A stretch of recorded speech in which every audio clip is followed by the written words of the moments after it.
But right now, I want to welcome to the program our friend Kimberly Corban, self-defense advocate, rape survivor. Kim, thank you so much for coming on the program today.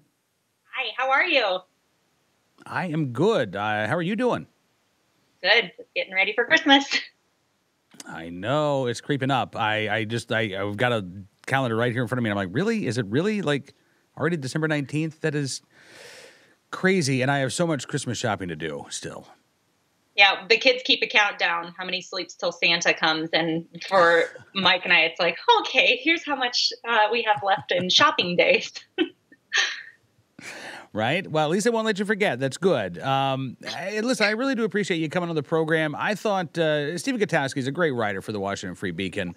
But this piece in particular, where, Stephen spoke with you, Dana Lash, Jen Jake, Stacey Washington, each and every one of you, very different people, very different backgrounds, but there's a commonality, right? I mean, you are all self-defense and Second Amendment advocates, and you are all subject to some of the worst behavior online that I've seen, honestly.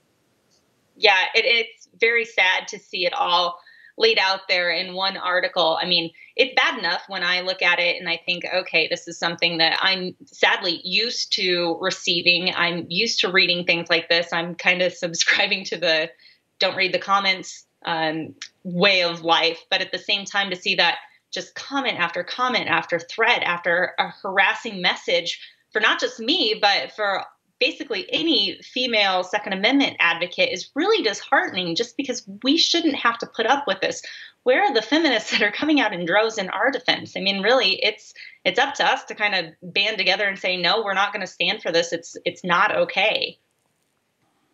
Absolutely. And so, as you say, I mean, on the one hand, there are things you can do to minimize, seeing this sort of stuff. But A, it's really hard to escape it entirely unless you're just not on social media, which is kind of what they want, I think, right? Is to drive you away, to silence you, to make you say, you know what, it's not worth it for me to speak up.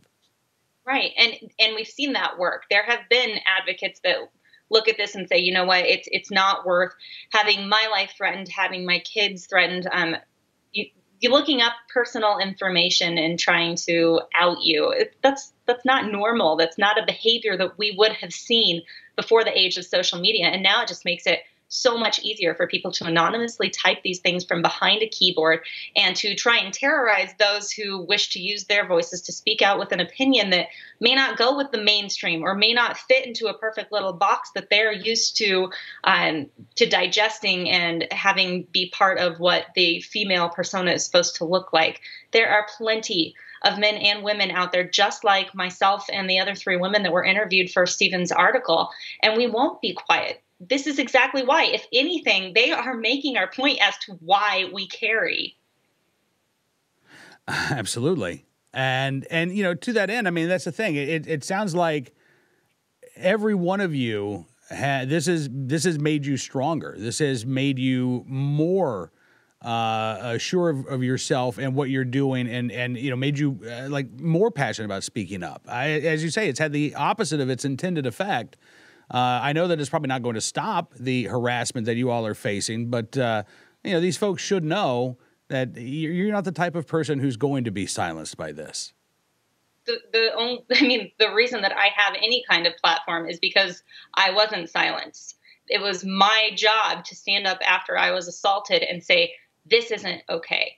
People need to find their voices. They need to feel encouraged to speak up and speak out against people like this. So when I see that come at me on social media, it's like, yeah, I know that kind of evil exists in the world. It's not new for me to experience that, but to be intimidated just for the fact that I want to carry a firearm and protect my family, that part is new. It's unfortunate, but again, it reinforces the fact that this is why we do what we do, because that's not going to stop. Any gun regulation that Congress wants to put in place or a state legislature wants to impose upon its citizens is not going to stop commentary like that. The only thing that's going to be any sort of backstop between us and those people, if they decide to act on those actions, is our ability to defend ourselves. And we take our own personal protection very safely, or very seriously. Absolutely. And, Kim, look, I know that you've had the opportunity to travel around the country and speak, face to face with people, which I got to say, I think is highly preferable to engaging with anonymous trolls online. And I know that that's been a very different experience. So I'm curious. I mean, some of the women that you've talked to around the country, who, because they've heard you, and maybe even it wasn't, maybe they were already speaking up, but you've now had a chance to meet them, and they're now getting involved in this issue. Tell me what it's been like to have those conversations, and do you think that there are women who are, seeing what you and Dana and Jen and Stacy and so many other women are going through, and finding the strength to say, you know what, I'm gonna be a part of that band of sisters. I'm gonna bring my voice to this, and you know what, together we'll be stronger. Right. I mean, I'm under no false illusions that it's me that's changing these women's minds. I mean, I think that power and that strength lies within them. They might have already been there, but maybe hearing me speak out about something that typically we're told we're supposed to be quiet about gave them that just little extra push to say, no, it is okay. I can say this. I can stand up for what I believe in. Doing that in a face-to-face environment is so much more important to me than anything that I can say online. I mean, even on shows like this, I love being able to reach a group of people at once, but at the same time, that one-on-one interaction after my speeches, being able to talk to people just person to person really brings the humanity into this debate. I mean, when you look at the types of harassing messages that we were all receiving, it's like there's not a person on the other end. And there are days that it's scary and it's sad and it can get very, very disheartening. But at the same time, that's why we have to push forward. That's why we have to keep speaking out, is because there are people like that on their bad days, they need other people to stand up and say that there is good in this. You are doing the right thing. Keep speaking out. So it's kind of, like you said, a sisterhood where we all have to pass that torch around. We all have to carry that light when some people can't.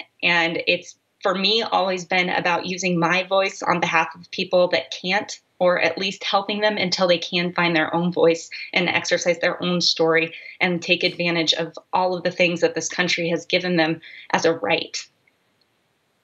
Talking again with Kimberly Corban. I've got to ask again, I mean, have you ever had a troll in person? Has this always been these, sort of online examples of harassment? Has anybody ever shown up at a speech and tried to, shout you down or things like that?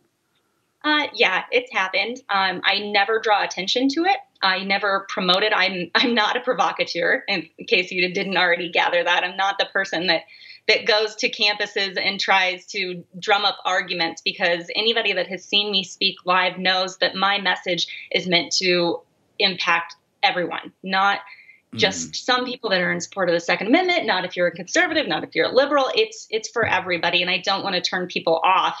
But at the same time, when people are engaging me in that way or trying to harass, intimidate, et cetera, that's not somebody that needs any more attention than they're already gathering. I do a pretty good job of keeping that under the radar. I don't publicize those kinds of things just because I don't want other people that are not at the same place that I am to feel intimidated, like they can't speak out, like they can't use their voice. And what we're seeing over this last year is that women are feeling more and more empowered to speak out and to share these stories that they've kept deep down inside of them for so long. And I want to continue that. Yes, there is backlash and there are evil things that people are going to say in this world, but that does not make your story any less valid or less important.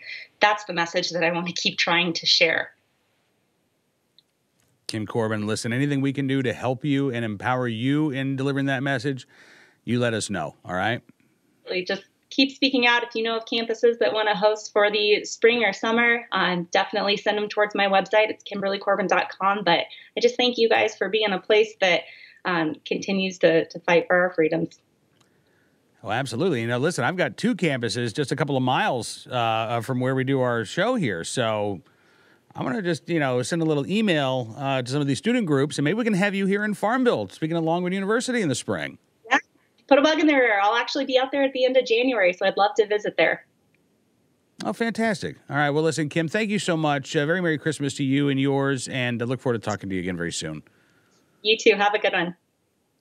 Thank you. Kim Corban is with us, again, self-defense advocate, Second Amendment advocate, rape survivor, and just an incredible woman.